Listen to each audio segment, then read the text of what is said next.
Hey everybody, in this video I'm gonna be showing you guys how to integrate otter.ai for Discord calls. So before we get started, I just want you guys to like this video and subscribe to our YouTube channel for more amazing helpful content like this. With that all being said, let's get started with today's video. Alright guys, so first of all you have to open up your internet browser on your computer or laptop device. Or your iPhone or Android device. It doesn't really matter what kind of a device you're on, so just open up your desired internet browser and go to google.com, and here you just have to search for otter.ai like this, and then just click on the fourth link like this,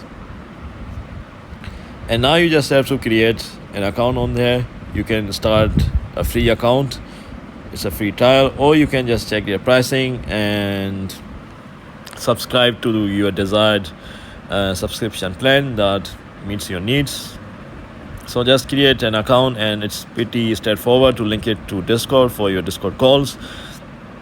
So yeah guys, it's pretty straightforward. You don't really need a practical tutorial for it once you sign up on otter.ai. So this is how you do it, guys.